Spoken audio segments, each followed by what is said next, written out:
All right. I want to introduce, this is Al Tompkins. He's kind of been around for a while. He's come to many of our STN conventions, but he's been awarded many of journalism tops awards, including a National Emmy, the Peabody, 7 National Headliner Awards, the Joseph A. Sprague Memorial Award. It's the highest honor given by the NPPA, the Silver Gavel Award for Justice Reporting by the American Bar Association, the Japan Prize for International Reporting, the Robert F. Kennedy Award for Reporting on the Disadvantaged. He was inducted into the Kentucky Journalism Hall of Fame and the Governor's Award by the American Academy of Television Sciences, Arts and Sciences. Tompkins' books Aim for the Heart is used by more than 150 university journalism departments worldwide. The 3rd edition was published in 2017. And I used your book in my classroom, in a high school classroom too, just so you know. Anyway, welcome, Al, and we are excited to hear your session today. Thank you. All right, so the cool thing about having a small group is that we can make this really intimate. So I hope that all of you will feel free to flip on your microphones, ask questions. If you have something to add, clarifications, anything like that, please, please, please, please, please make this as interactive as you can. That's what will make it fun and interesting. I love teaching about misinformation because it's always changing and it's always interesting. And one of the things I can do for you educators, and I assume, are all the people in the, should I assume that everybody in here is an educator, or should I also assume there are some students in here as well? Oh, I think there's students in here too. Cool. All right. So you students feel free to use the techniques that we're going to talk about as we go along for you to learn how to fact check and to detect misinformation. For you educators, just know that if you want this stuff to teach with, I'm happy to provide it to you. You can just drop me an email, Tompkins@poynter.org, Tompkins@poynter, POYNTER.org. And I'm happy to make it available to you. So please make yourself at home, relax. We're going to have some fun. I hope this will be the sort of thing that you'll go like, wow. Because some of it's pretty head scratching, I have to say. In this session today, I'm going to do 3 sessions today. In this session, I'm just going to talk about what is misinformation, who's behind it, and why do people do it? Why do they create all this confusion? How do we start fighting against it? And I'm going to teach you a skill that I'll talk about in all 3 sessions called lateral reading. And lateral reading is simply a method to be able to think about, what do I know? What do I need to know? How do I know what I know? And is there any other thing that I ought to be thinking about? We're also going to talk today some about, in each session, I'm going to be talking about words and phrases that you've probably heard but may or may not understand completely. One of the phrases that we're going to talk about today is an algorithm. And I know you've heard of algorithms, but you may not understand how they act and how you use them, even when you don't know. If you've ever used a Google search, you've used an algorithm. If you ever turn on Facebook, you've used an algorithm. So algorithms really do, in many ways, control what you see and how you see it. But it's not sort of the evil empire that you might think it is. So we'll talk some about what algorithms are, and then how do you leverage them to your best use. So let's get going. I'm going to show you 2 videos, and we're going to talk about it. The first video, I'm sure all of you know who this is. It's Nancy Pelosi, the Speaker of the House of Representatives, and this is a video that got a lot of traffic. After this video is over with, Matt, if you would flip on your microphone and tell me what a reasonable person would make of this video. I'm sorry, to do what? To accuse a TV host of murder on Twitter. I'm sorry, I don't understand. What did he do? That's Psycho, because he calls him Psycho Joe.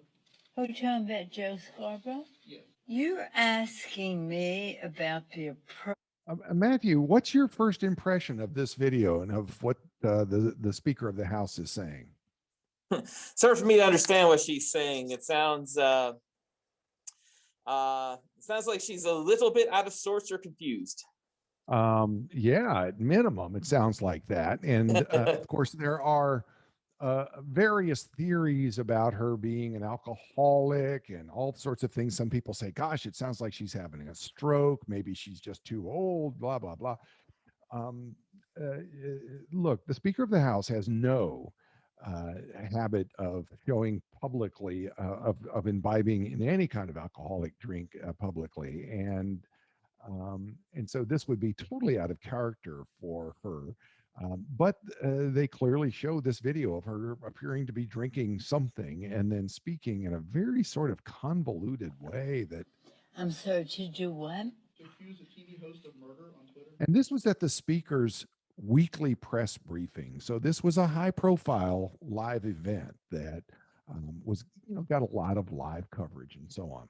So what could this be? What's going on here? How do we unlock what's actually happening? Well, if we are actually going to try to get to the core of this, one question is, what are other people saying? And so you can actually do a quick search of Nancy Pelosi being drunk, and you can see there are a number of fact checks that were done that day at almost that instant from the Washington Post and Reuters and factcheck.org and many others. And they're all saying, well, no, that didn't exactly happen. So one of the questions for you to ask is, well, if that didn't happen, what did? Well, one way that you can get to the core of what actually occurred is to look at the original video from the press conference. So I just went to C-SPAN and pulled up that news conference. About Joe Scarborough? Yes. Is it appropriate for the president to do that on Twitter, or to do that in general? You're asking me about the appropriateness of the actions of this president of the United States? Does that sound different to you, Matt? Absolutely. So what's going on here? Well, in the first one, it definitely looked like I could have sworn I saw some kind of edit point in I'm there. sorry, to do what? To accuse a TV host of murder on Twitter. But that wouldn't explain why she sounds so different. About Joe Scarborough? Yes. Is it appropriate for the president to do that on Twitter, or to do that in general? You're asking me about the appropriate. What might explain why she sounds so different in those two versions? Maybe there's an equalizer or something placed on the cell phone video that we saw. That's a yes. And an equalizer, I suppose, would change the tone, but it wouldn't change the speed. Oh, you can always change the speed with it, though. Yeah. Yeah. And so what we're going to do is we're going to look at how in 20 seconds of work, you could easily manipulate the video. So let me just do that. I'm just going to drag that news conference video you just saw. In this case, I'm going to drag it into Premiere, but you could drag it into virtually any video editing. I'm just going to drag it into Premiere, select the byte. States. So completely inappropriate. All right. And so once I've got the byte, all I got to do is click on it, go down to speed duration, and then just change the speed. Let's go to 80%. And the problem there is it's going to, You're asking me about it's going to slow down the pitch. And so what you can do now is just click on preserve pitch. That's the way it is. They're outside. And now I'm going to slow it down and preserve her audio pitch. Comes in with.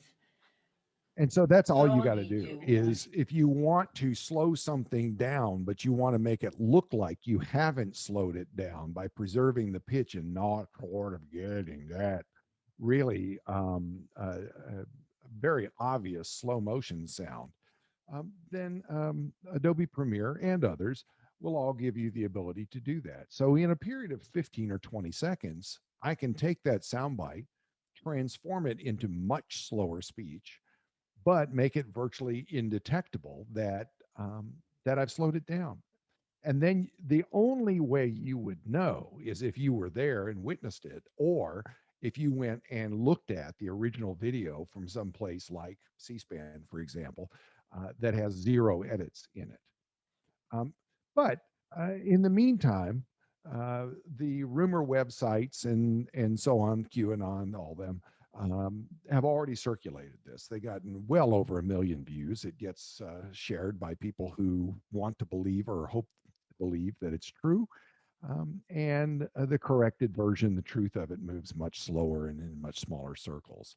So the big idea here is to read laterally. And this is just such a great way to be able to think about it. Before you comment and share and like, open another window and just do a little checking. In this case, we started with some suspicious looking video. We opened another window to see what other people were saying. Then we opened another window. See, this is lateral reading. Then we opened another window to look at the original.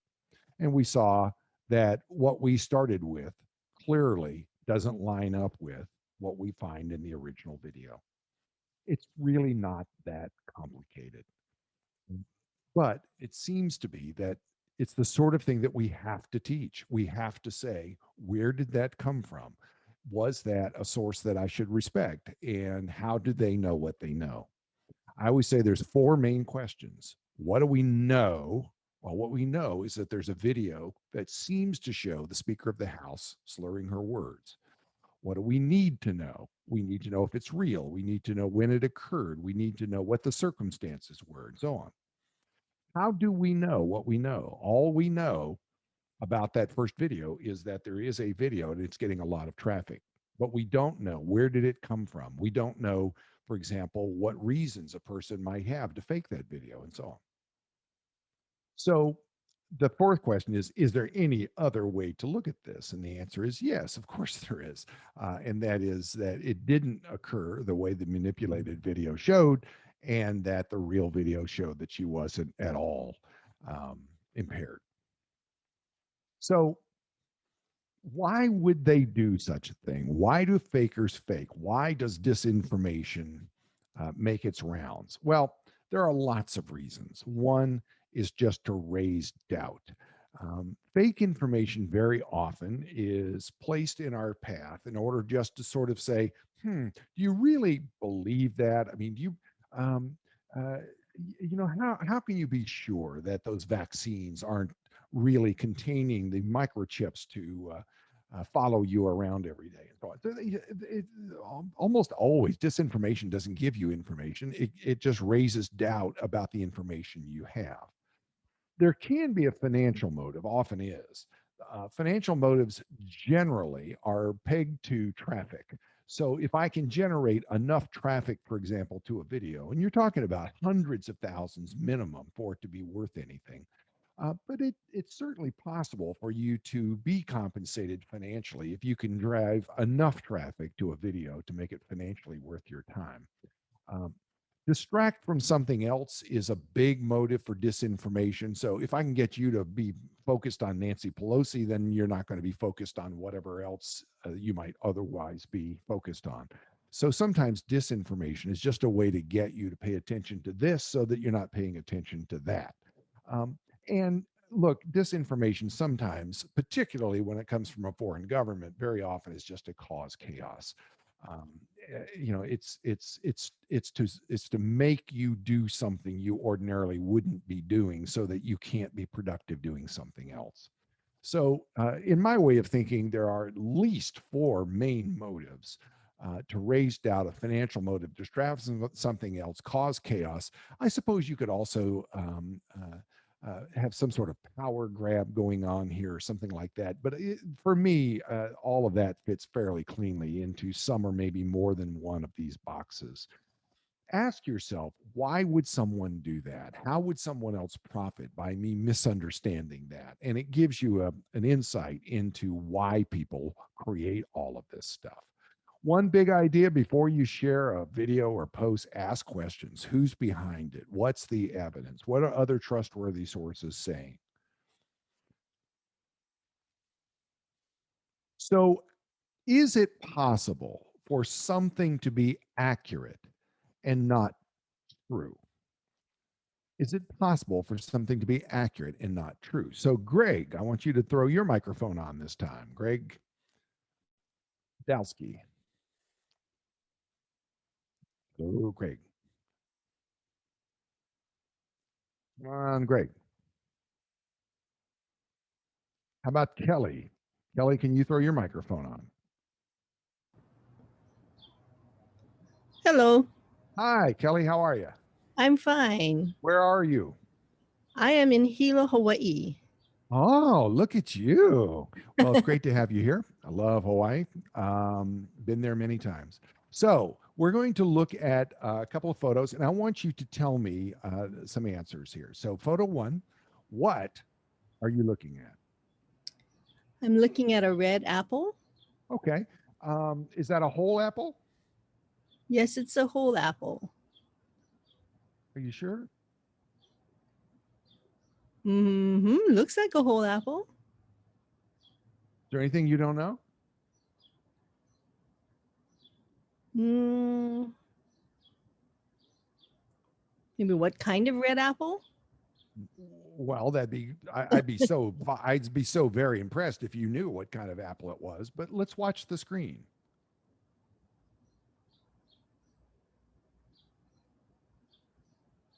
Ah, Is it a whole apple?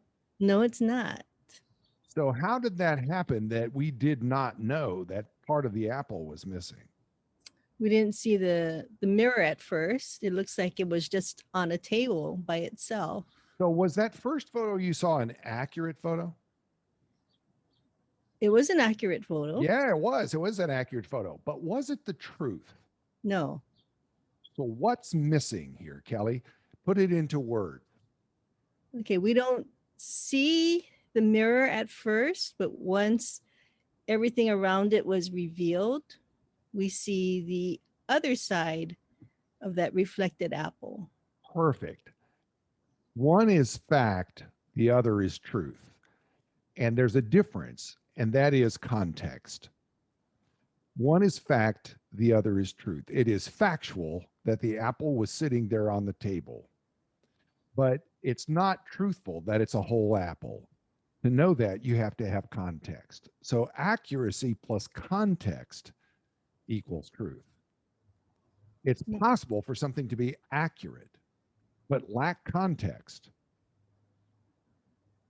Let's go back to Nancy Pelosi. She did say those words, no doubt about it. But the context that we're missing is that she didn't say them at that speed.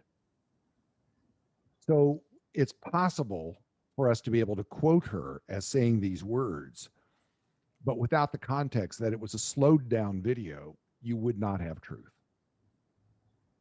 This happens a lot with disinformation. People will say, the World Health Organization said so-and-so, and now they're changing their mind. Well, that's right. They said that in January before there was really any laboratory evidence one way or another about how the virus was transmitted. But now that we have millions of cases of this, we have much better data. So it is true. And that they did change their minds, but they changed their minds over time as they were able to get more evidence. And therein sort of lies the problem. Any of you who have ever been around people arguing about scripture, for example, biblical scripture, this often is what the context is, the argument is. Well, the Bible says so and so. That's right. And when was that written? Who was it written for? Who wrote it? Right. And so there are all kinds of what came before it, what came after it, right? So the question always is one of context, and you have to ask yourself, what's the bigger picture here that I need to know in order to understand whether that information is accurate? Now, just because you believe something doesn't make it true. All of us have a crazy Uncle Fred, right? Somebody that is hooked up on conspiracy theories. They show up at Thanksgiving and spew conspiracy theories, and they make you crazy because they have believed something for years and years and years, and nothing is going to change their mind. And they're constantly looking for affirmation for their crazy theories. So just because you believe it doesn't make it true. This is one of the bases of misinformation and disinformation. Kelly, since your microphone was on, let me get you to come back to me here. Okay. So, who are these two characters on the screen? Barack Obama and Oprah Winfrey. And where are they? In a living room? Yeah, they're in a living room, right? There we go. And they look to be what, 5 feet apart, something like that? Mm-hmm. Okay. Can she see me yet? I can. This is pretty cool technology you got here. So let me try to. We're playing footsies. We should have done this in outer space. We could have both been sitting on like Neptune in a bubble. Hello, President Barack Obama. Hey, you. How are you? I'm so good. You're in Washington, D.C., and I'm home in Santa Barbara. But through the miracle of technology, we get to be face to face in the same room, and we don't even have to wear masks. And we have a fire going, apparently.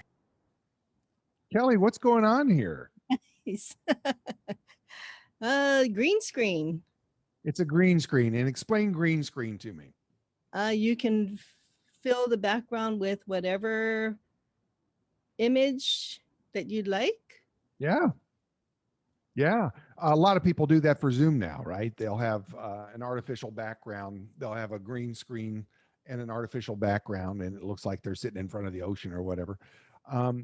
This is a pretty extraordinary one, I have to say. I mean, and you would expect there would be if Oprah was interviewing you, that whatever green screen technology they were going to use would have to be fairly amazing. But it's really quite extraordinary that it looks like the two of them are sitting together with no mask on. And in fact, people actually said that. They pulled clips of this saying, you know, what's going on here. They tell us to wear masks, but then they don't wear masks, and they're sitting close together and so on.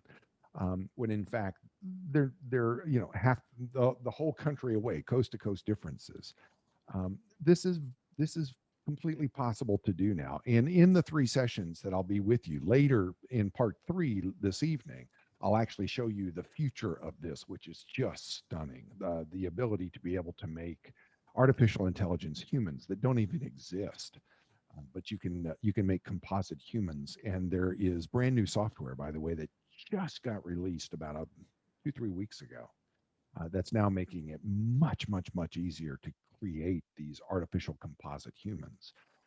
Here's the problem, and that is that it makes misinformation and disinformation even less detectable. It makes the problem of trying to figure out what's real and what's not real even more difficult. So if we wanted to make it look like Obama was talking to Putin, it wouldn't be that difficult to do. You could do such a thing. So how does something go viral? We hear this phrase all the time, and I think it's particularly difficult right now when we say something goes viral. So we're used now to talk about how viruses move from person to person, but going viral online has nothing to do with being a virus. Here's a new, scary new phrase that you students can use to impress your friends and your teachers can use to impress your students. And that is self-organized criticality. Self-organized criticality. What does that mean? Well, it's based in the idea of an avalanche.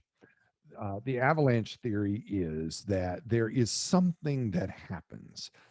So criticality actually is the tipping point. It's the one grain of sand that causes something to move like that.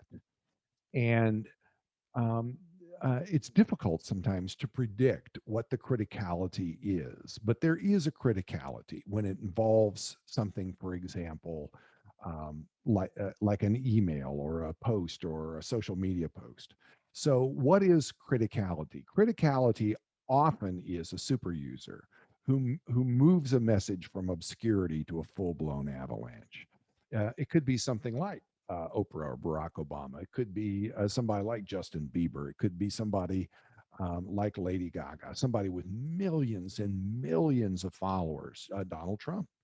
And when they get involved in something, it just goes nuts, and it reaches some sort of criticality that eventually becomes ubiquitous for everybody.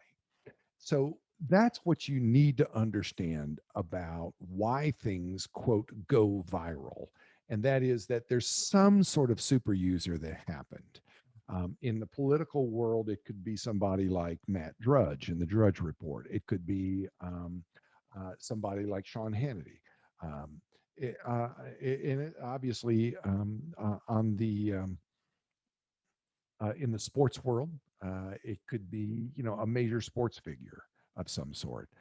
Many NBA players, for example, Shaquille O'Neal, for example, or Michael Jordan, they have millions and millions of followers. And if they just say anything online, it makes it move like crazy. And so once in a while, for example, I'll have something posted and somebody who's a super user will comment on it or share it, and then I'll go from, you know, 20, 30,000 to maybe like, you know, 150,000, 200,000 in just a snap of a finger. It's really quite extraordinary when it happens, and you can't believe how much reach you get when this occurs. So who or what determines these things? What shows up on your Facebook, what shows up in your Twitter feed, what shows up in your Instagram feed, the order that things show up in a Google search. How do these things show up? And it's one of the great mysteries, I think, of the internet is how this stuff shows up. And so I want to introduce you to a word called algorithm. And this is one of the big things for you to understand out of this session is how stuff actually gets organized. So an algorithm is a set of rules that a programmer would write and a set of priorities for what shows up. And so Google uses an algorithm that prioritizes among many prioritizations. Google's algorithm looks at a few things.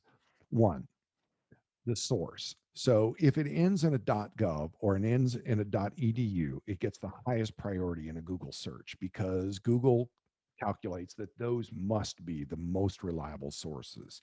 So if it comes from a US government source, if it comes from an EDU, which is a university source, then it's most likely to have come from a reputable source, Google reasons. And so Google boosts it up into the search. If you can ever write a post, um, a website, a post, for example, and have a .gov or a .edu website repeat something you say, you'll find that you almost instantly pick up amazing amounts of traffic because you're showing up in the algorithm as the number one, number two, number three thing that shows up.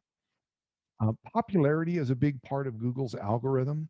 So it's based on who likes or shares something and how often it's shared. So if someone who is really popular, really well known, shares something that you write, then Google will figure, well, look, again, you know, Joe Biden or the first lady or, you know, the head of HHS or whatever, if somebody shares something you write, Google's algorithm figures, look, they're not going to be sharing something that's not pretty reputable or at minimum pretty interesting.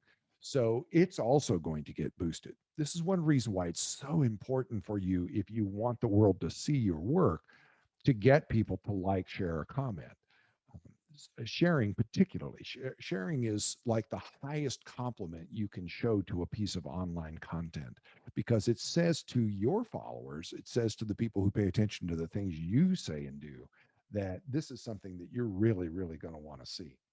So Google is impressed when somebody of some gravity shares your content, um, and how often it's shared. So if the White House links to a website, Google algorithms would give it much more weight than if your crazy Uncle Fred links to it in his blog. Reputable sites tend to link back to reputable sites, which is, of course, how they build their reputation. The popularity also can be measured in the number of people who come to that destination. I call it the crowded restaurant parking lot theory. It's like looking at a restaurant parking lot to find a popular place to eat. Might be a little different right now because people aren't eating at restaurants, but you get the analogy. You can usually tell the best places to eat by how crowded their parking lots are, and so it is with a Google search. Um, Words in headlines are just such a huge factor in how Google decides what's going to show up in a feed. You've probably heard the phrase SEO, search engine optimization. All that means is using words like proper nouns in your headlines. So headlines are not the place to be clever. It doesn't matter if words rhyme or you're using onomatopoeia or something like that. Words that are proper nouns almost always go higher in a search, in a Google search, than words that are clever and don't include a proper noun. So Google looks for keywords that a person might use when they search for something. Hurricane Pete destroys North Carolina, for example, would perform better than storm causes damage, right? So it's important for you to understand that people are going to look for the proper nouns, Hurricane Pete or North Carolina. That's just how we search. I'm going to pause for a second and see. I've covered quite a bit of ground in the first half hour, so I'm going to pause for a second to see if there's any questions about any of this so far. And please feel free to pitch in and ask questions.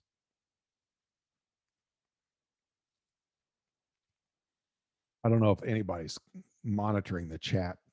If you are, I can't see the chat. So if somebody would look at that and tell me if there's something there I need to know. Hi, Al. I'm monitoring it. No questions right now. So. Okay. All right. Anybody got anything on your mind?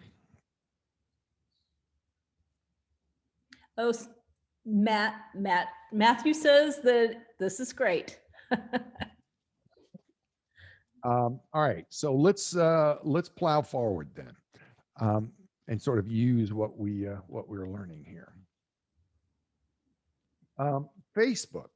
Facebook news feeds prioritize based on a few things. Now, here's the thing that drives people nuts about Facebook.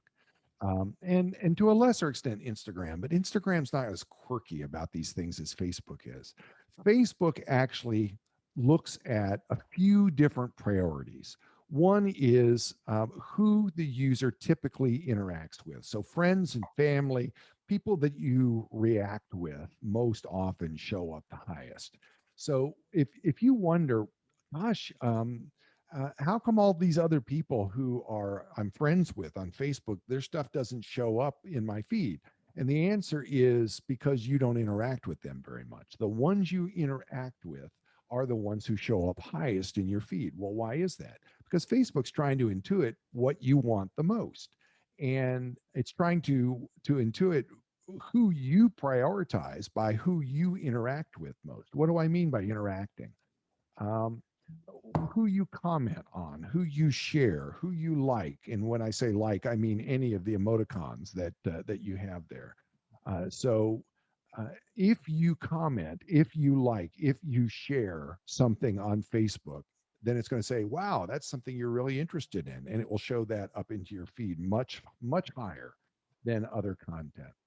The popularity of the post also is a determining factor where this shows up in your Facebook feed.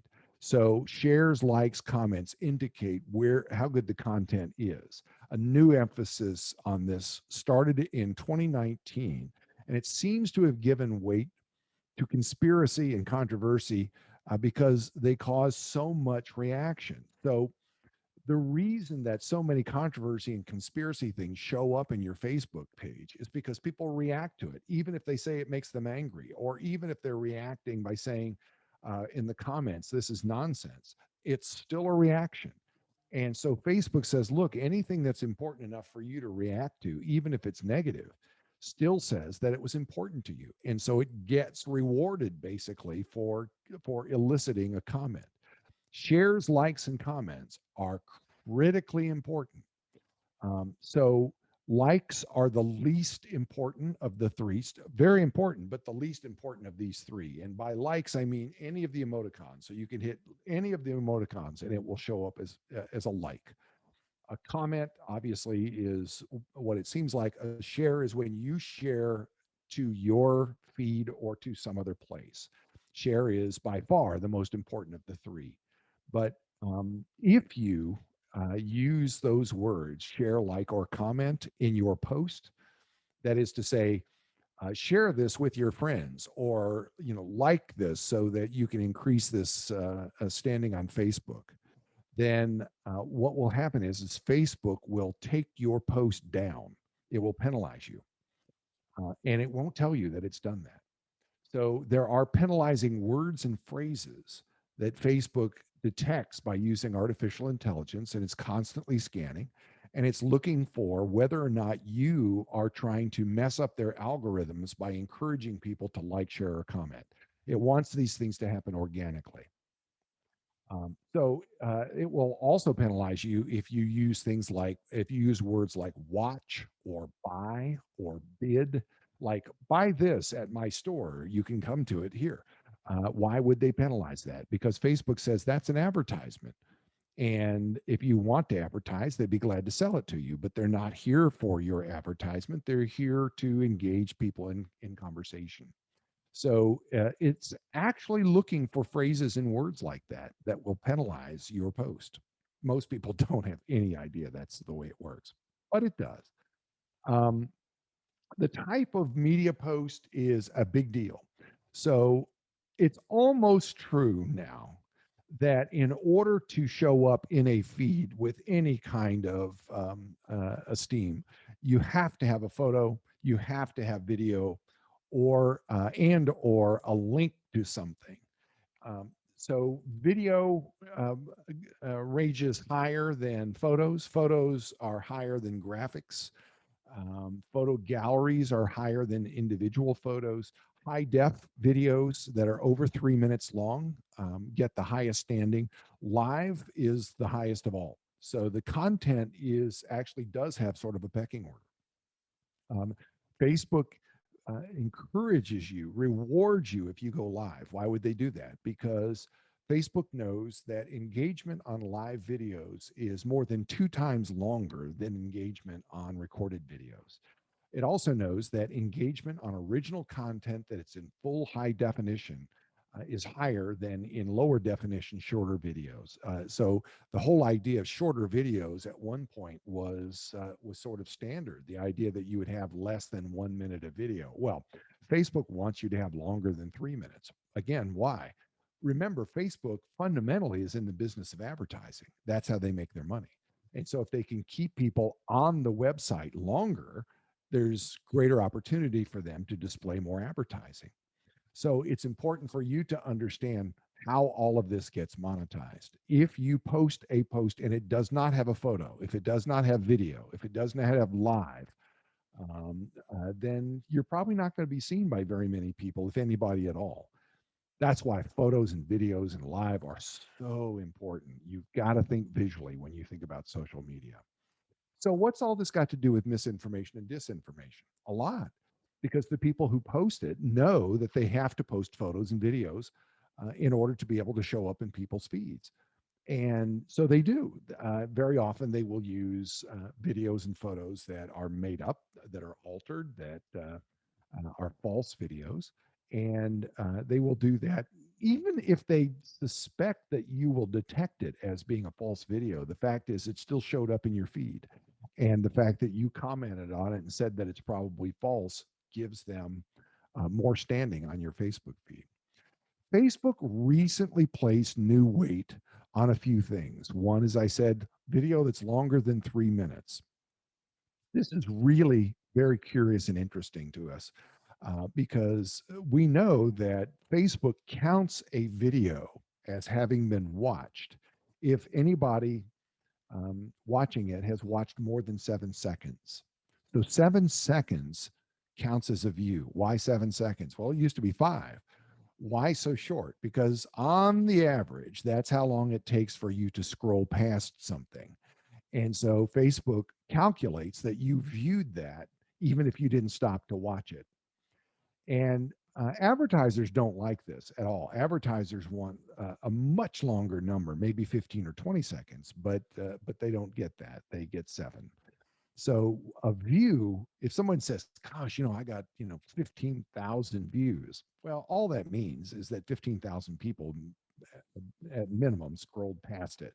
It certainly doesn't mean that 15,000 people sat there and watched it.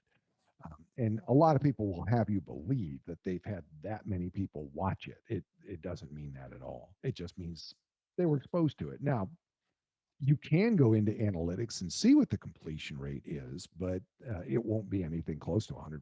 It won't even be close to 10% in all probability. Facebook also recently placed new emphasis on original content. This is a big deal really since the pandemic, partly because people spend so much more time online now. Also, television consumption is way up as well. But original content has been much more valuable on Facebook now and on YouTube than it was in recent years, as people are consuming so much more content during the pandemic. So original content that you load up, not that you're just sharing, but you load up from your own laptop or your own phone or whatever other device you have. If you upload it from your device, Facebook's really impressed by that, and it will give you a lot more views than if you are just sharing it from some other site. Fakers now very often are people who are doing misinformation will do screen captures of other people's stuff. So instead of just passing along video that they are getting from somebody else's site, they're actually screen capturing videos and then posting it as if it's their own in order to be able to capture the algorithm that makes it look like they're posting original content when they're not. I'm going to pause for just a second. Any questions or thoughts on this? I believe that Mike had a question. Go ahead, Mike.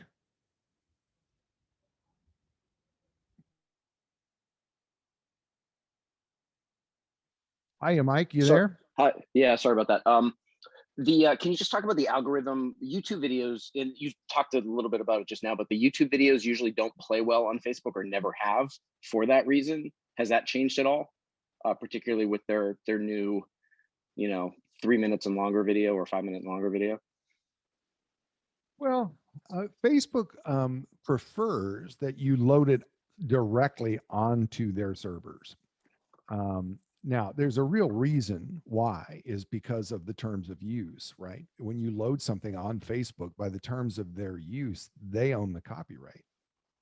So they're a lot more interested in holding the traffic there than being a ricochet to something else. And that's one reason why Facebook is so quirky about not wanting to send you to some other place.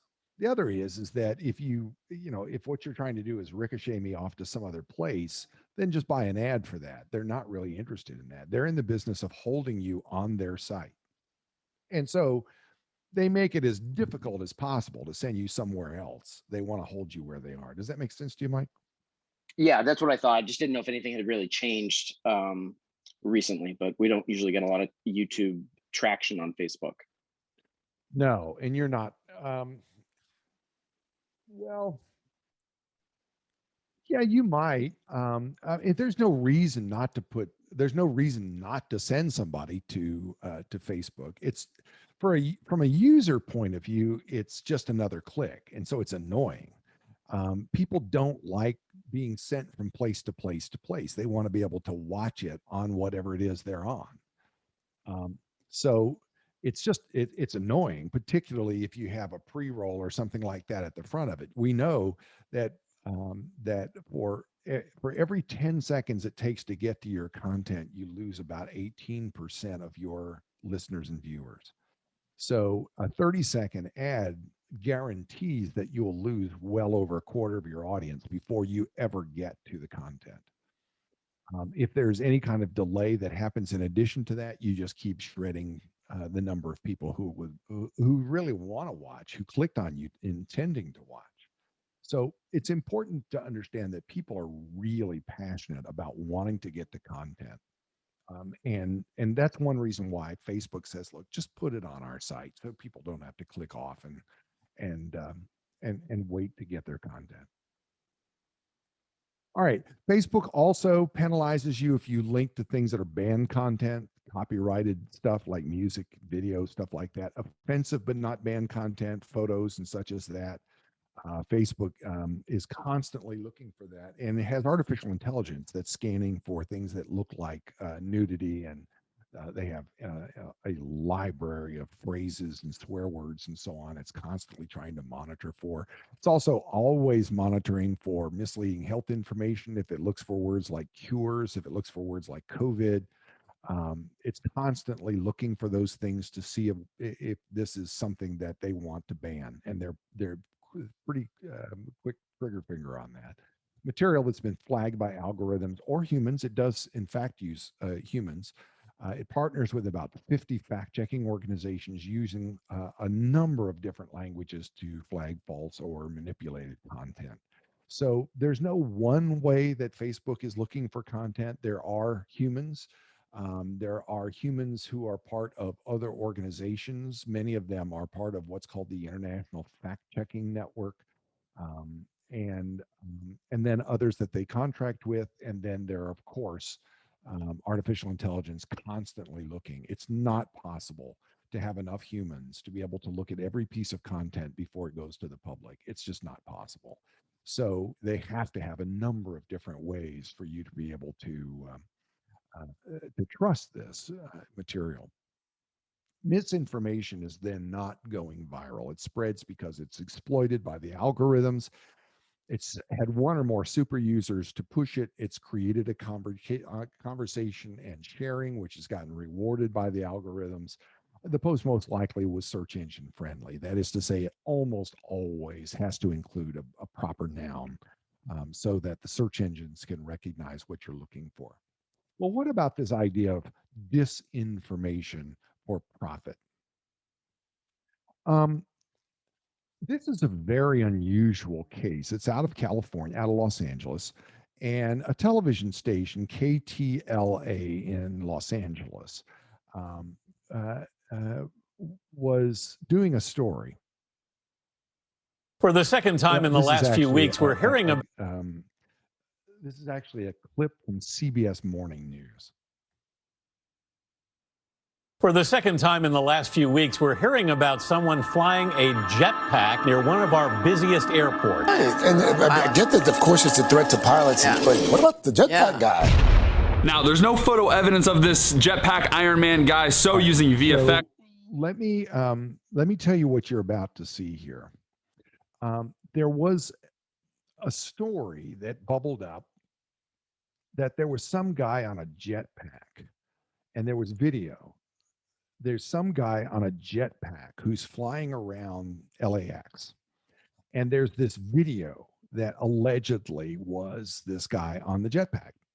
And there were multiple stories about this prior to this video. So there were some stories about somebody on a jetpack, and there was actually a person who was a jet pilot who called it into the tower about a month prior to this and said, it looks like a person is flying around here and is got a jetpack.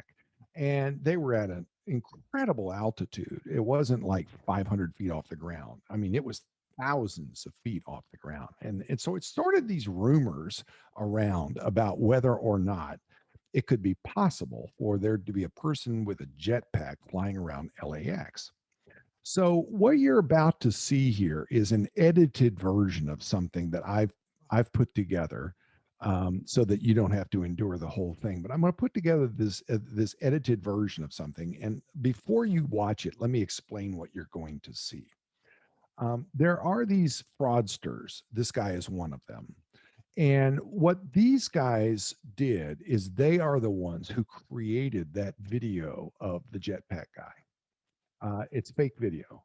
And so what you're going to see is you're going to see them plot and plan the fake video of the jetpack guy. KTLA television actually tracked these guys down as the ones who captured the video. and you will see them get a call from KTLA and then go and do an interview with KTLA. And KTL and they surreptitiously, the fakers surreptitiously recorded part of KTLA interviewing these guys. And I'm going to stop the story right there, and you'll see. So that's what you're going to see now. Is you're going to see the behind the scenes where these guys are dreaming up this fake and then lure the TV station into coming to them. Now, there's no photo evidence of this jetpack Iron Man guy, so using VFX, 3D modeling, and a little bit of luck, I'm going to convince the entire world that it was me all along. Now, why would we go do all of this? Well, over the past 2 years, as you guys know, the news has sort of just made us believe whatever they want us to believe. So we're gonna flip the script today and make the news believe what we want them to believe, right? Yeah, news bad, us good. Boo news! Boo! Step 1, make a 3D model of Eric's head. Step 2, make a 3D Iron Man suit. Step 3, film fake footage at the airport. This guy. What is that, dude? That's crazy. It looks real, dude. It looks real, bro. It looks so small and like sketchy looking. It looks real. I believe that I rode a jetpack at LAX watching this. Oh, we need to post this on Reddit and try to convince people that this is real. So let's go ahead and post. Guy who has been reported flying near LAX with jetpack finally caught on video. Does that feel good? That's a strong title, Eric. I like that. All right, post. All right, so I just checked my phone. We're at 2,700 upvotes right now. The news wants an interview with you, so. No way. Yeah. It worked? We would also be interested in setting up an interview with you to hear more about this experience. KTLA News, how are you? Good, how are you doing? Okay, perfect. And where should we meet you? I saw a jetpack the other day. That's exactly right. Good luck, buddy. Thank you, dude. Hopefully you don't get freaking recognized. I'm gonna be in a car very close by filming all the moral support you could ever want, okay? Thank you so much, man. This is the moment of truth. We're gonna see if this all paid off. How certain are you that it was a person on a jetpack? I'm 100% certain it was a person on a jetpack. The news comes on in 10 minutes and they are about to break the jetpack story. Not just any jetpack story, Eric. A jetpack story that doesn't even exist. All right, it's coming back from commercial break. This, it should be next. Sure, you may remember in late August, two separate pilots reported seeing what appeared to be a jetpack. This latest incident reported at roughly 6,000 feet. Airline's crew reported what appeared to be a person in a jetpack. This was around 1:45 p.m. Wednesday. This whole thing went down at the LAX airport lookout. Sky 5 shot video of the area where the flying object likely was. One thing for sure, a flying object that close to LAX could have devastating consequences. I was literally terrified. A jet could hit that guy at like any second and cause a catastrophe. If you get in their way and you're that small, they won't see you. You look like a little gnat. Naaman says the jetpack community is tight-knit. He's not sure who could be behind this and what their motivation might be. Live at LAX, Kimberly Chang, KTLA 5 News. Let's go, baby. Biggest news station in LA, and we just tricked them. We lied to all hundreds of thousands of their viewers. All right. So they pushed out this video saying that they tricked KTLA into running this story. There's only one problem. KTLA never ran that story. KTLA caught on that this was a big lie. They did the interview, but they never aired the story. They aired a story saying that the FAA is looking into these allegations that are unproven of a jetpack man. So where did that video that looked like him being interviewed come from? Well, after the interview, they just went out and interviewed him again and put that video on their television. So it looks like even the font on him looks similar, but they never aired it. I've checked with the TV station. They never aired it. It did not air. What you're seeing here is a lie. And so what happened is they got caught, and then they did a video alleging that they had not been caught. Now, that guy actually was in the story that they aired. So there are pieces of this that are real. There are pieces of this that aren't real. And what's not real is that they did not air this lie. Give me some reaction to this. It's a lot to go through, right? I mean, it's a lot for these guys to go through to create a lie like this that's so elaborate. But the fact that it's so elaborate makes it so believable. Here's the problem the TV station's got. The TV station has a problem because they don't want to give more oxygen to the lie.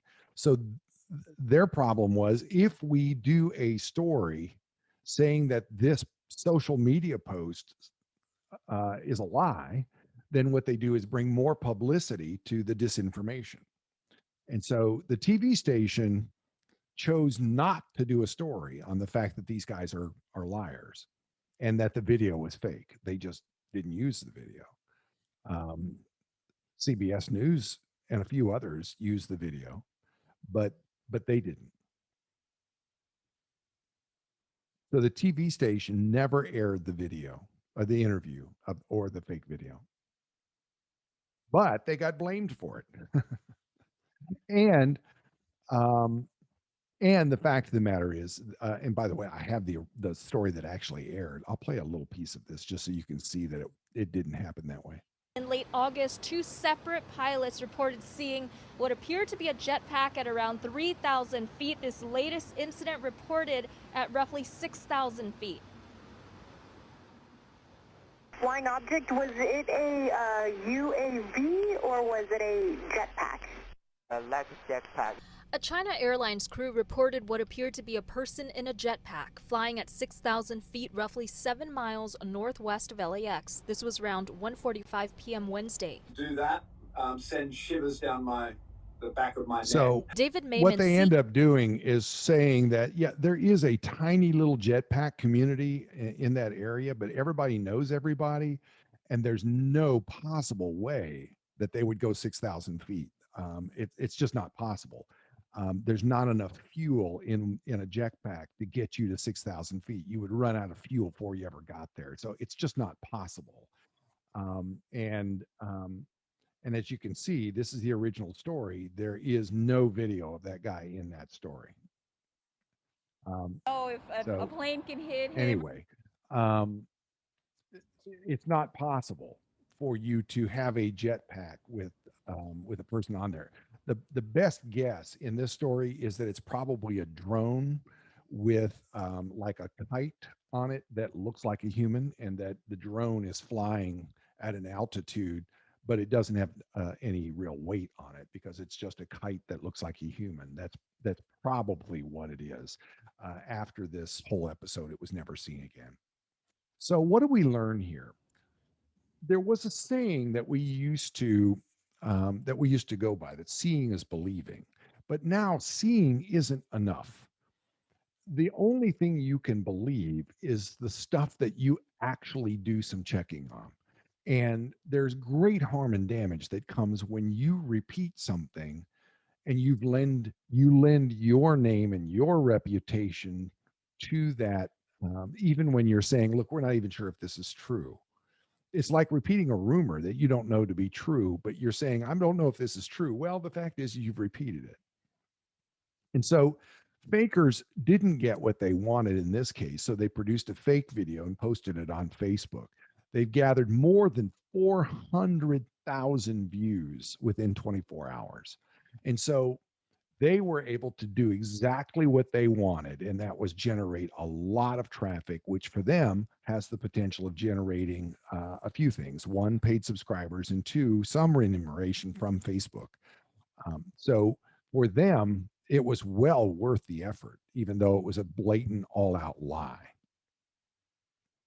Which sort of brings me to another of the more famous of all of these liars. And that was a series of videos and photographs involving the most extraordinary wildlife. And very often, the fake stuff that you see involves wildlife doing some extraordinary thing. And in this case, it was a raccoon that was riding on the back of an alligator. And it was in the Ocala National Forest, I think. And a number of TV stations actually ran the photos and videos of this. There was another one called the Canadian Chocolate Squirrel, Montreal.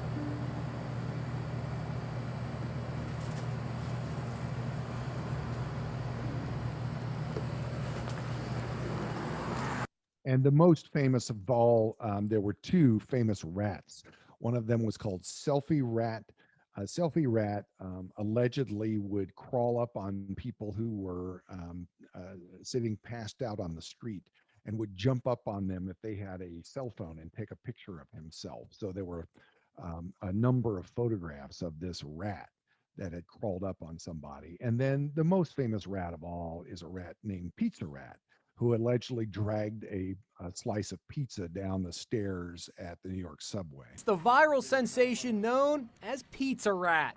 Video of Pizza Rat dragging a slice of pizza bigger than he is down the stairs of a New York City subway station has now been viewed a jaw-dropping 4.7 million times and counting. So what do all of these have in common? What they have in common is that they were all created by this person. This person's named Zardulu. And Zardulu is one of the most famous or infamous fakers of all time. Zardulu has created fake videos that involve animals that have gotten millions and millions of views. And Zardulu has never been identified, but did do one interview. Whether or not they know it, people are familiar with the work I've done. Perhaps the biggest was that rat. People call him Pizza Rat. The two big stories this week are the Pope visiting the U.S. and then Pizza Rat, right about there. This is Zardulu. If you've never heard of her before, that's partly of her own design. She's behind some of the biggest viral stories that show up on your newsfeed. The man who claimed he caught a three-eyed catfish in the Gowanus Canal? It's 3 eyes. Zardulu. Once you know her work, any viral snapshot of a rat performing incredible feats on the subway becomes suspect. Now, the sleeping man has a forever memento of Selfie Rat. Check out some amazing picture of a raccoon riding on top of an alligator in the Ocala National Forest. I staged the raccoon and the alligator, and I consider it a great success by my standards, but only when I inform you that it was done did it even become a question that it wasn't real. I was pleased when the story appeared on Bill O'Reilly and Bill Maher. I'm not in the business of telling anyone what they should or shouldn't do or what they should or shouldn't believe, just offering up one possibility. So Zardulu obviously is in the business of staging fake instances involving animals, most notably rats and mice, and has produced video that gets in the millions of views, which would be certainly enough for Zardulu to be compensated handsomely, like tens of thousands, more than that, of dollars. So there is a huge financial incentive for Zardulu to do this work. And Zardulu has produced a number of things since then. Almost all of them, not almost all of them that we know of, have involved animals doing incredible things. So production techniques also can influence your reaction to what you see and hear. So it's important to understand that fake video sometimes isn't fake in the content, but sometimes people who want to make you feel or think something other than the truth can do that by using production techniques. Now, we've talked about slow motion using the Nancy Pelosi video, but there are other ways to do it too. So with that in mind, I'm going to show you the Christmas video involving the former First Lady. And I'm going to lay in, so this is something that I did just for you so that I could make this point. I'm going to lay in different pieces of music and in some cases, a little bit of slow-mo, just to show you how altering just a little piece of the production, just the background music, a little bit of the slow-mo can so dramatically change your experience. Watch.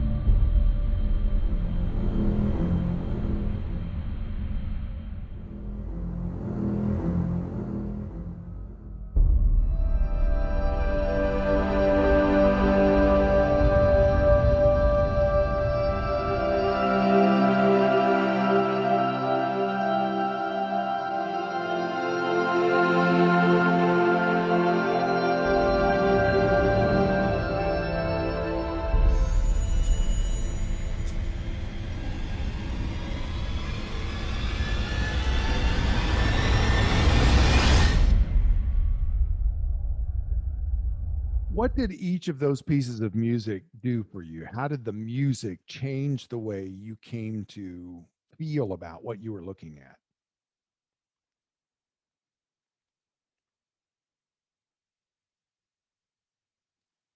Greg, go ahead. Your name is in front of me here, so I'm gonna. Greg, open up your microphone. How did the music affect the way that you approached the video?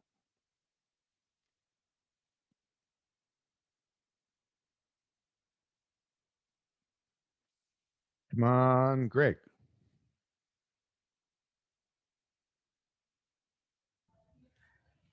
Hey, nope, Greg's not going to be there. Yeah, how about Bill Phelps? Bill has a couple of questions anyways. Go ahead, Bill. Well, certainly the music set the mood and the tone and the anticipation of what we were expecting to see. So, nobody's going to look good with that kind of negative noise behind them, right? Exactly. And that is not only an editorial statement, but in many ways, it's disinformation. You could even say that the White House posted this video and put that out there, and people would have to do some searching to figure it out. So it's important for us to remember that just a little bit of production can make all the difference in how people intuit what they're watching. You had some other things you wanted to ask? Yeah, I was just kind of curious. So with all these fake stories out there, and of course the past few years are just been flooded with them, how are media outlets supposed to fact check these before they release these? Or more importantly, how do we learn to filter these stories out? Well, as journalists for media, you have an overt obligation to know that what you're publishing or broadcasting or sharing is true. So there's just not an excuse not to do even the most basic research to find out where did it come from, and has it been altered? Is the source that it came from a trusted source, and so on. So it's important for you to know. Look, if you called the office, if you called the newsroom with a piece of information, I wouldn't just run on the air with it. I'd have to say, well, who are you? How do you know what you know? Can I use your name? Are you on the record? Did you see this with your own eyes? Is there a photograph? Is there video? Is there something I can use to prove this? So I would ask you all sorts of questions if you called me on the phone. Why should, just because it's online, shouldn't be any different? I should still go through the same set of protocols. I've got to know where it came from, how you know what you know, and whether or not I can prove it. And if I can't know all those things, then I would have to, at minimum, disclose that to the public to say, look, we don't know if this is true. I mean, we're just passing it on to you. Well, no journalist is going to do that. So it's important for us to know where this stuff comes from. The fact of the matter is misinformation and disinformation propaganda is not new. It's as old as humans. We've always told one-sided stories. We've always put out a different version of the truth sometimes in order to benefit our causes. That's the human condition. People lie, and they lie for self-interest reasons. And so it's important that we recognize that. It does come to us from some amazing sources now, and it comes to us very quickly. But I think the most important innovation is that it's so believable that it's so difficult sometimes now to know the difference between a truth and a lie. But it starts for us with being a discerning consumer of information. For us to say, I'm ready to be open to the truth. I want the truth, even if I don't like the truth. I'm open to it. But you have to give me some proof. I'm not going to believe what you say without you telling me your source of information and so on. Just having heard or seen something isn't enough. We have to become more critical consumers. As teachers, I think it's one of the most important skills you can give to your students is to teach them to be better consumers. In our next session, 45 minutes from now, I'm going to give you tools to help you to start discerning, for example, fake video, fake audio fake photos, how to detect those things. So once we've raised your awareness, as we've done in this session, raise your awareness to how all this stuff kind of works and why people do it. Next, we're going to go into the detection world. How do you figure it out? We're also going to talk in the next session some about what we think of as the dark web. So you've heard of QAnon, you've heard of 4chan, previously 8chan. I'll sort of discuss some of those. What is the dark web and how is all that working and who benefits from that and so on. And then in the final session, I'm going to give you a peek as to what's on the horizon. And it's even more difficult to discern, I have to tell you. I don't want to discourage you, but let me say that the future is more difficult than the present when it comes to trying to figure it out. Bill, did you have another question? We got about another minute or two. No, that was it. I'll be looking forward to these next sessions. Thank you. Good. So let me do this. I'm going to stop share so I can see your comments. I'd like for, if I could just get all of you to do one thing before we leave, and that is share with us in the comments section one thing that you pull out of this session. So everybody sort of give me a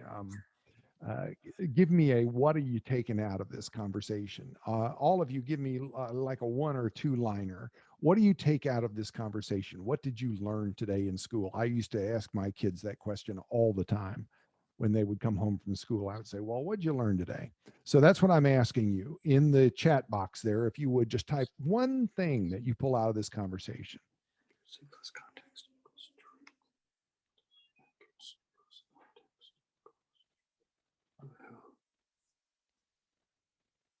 I'm waiting. One thing. There you go. How hard it is not to be gullible. Good. Thanks, Grace. Yeah, and the importance of critical thinking. Very good. Learned about algorithms. Boy, Garrison, that's a really big deal, right? Because algorithms actually have been investigated over and over and over again by conservatives, particularly in Congress, who keep alleging that these algorithms somehow are stacked up against them, and there's just no proof that they are. But it continues to be an allegation. Learn to find a real video if you're unsure about something. Yeah, man, you just got to look for the original source. Yeah. When looking at videos, music, and other things, the effects, the production can have a huge role on you. Ask yourself, is there more that I should have seen?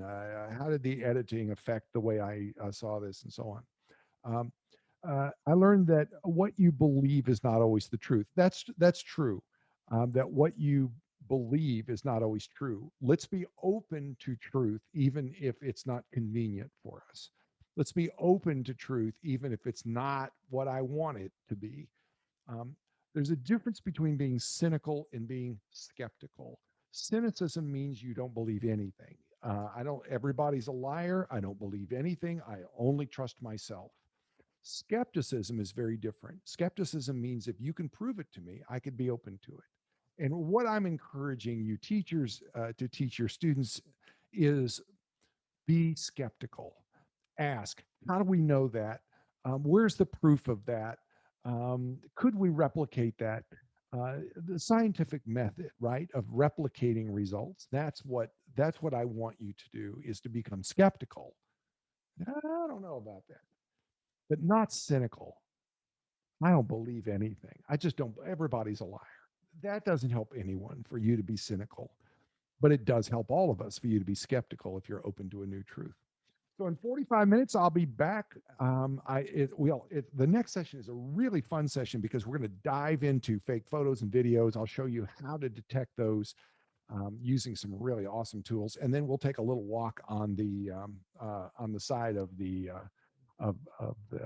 dark web and take you to some places to be able to sort of see where the dark web is. So I'll see you then.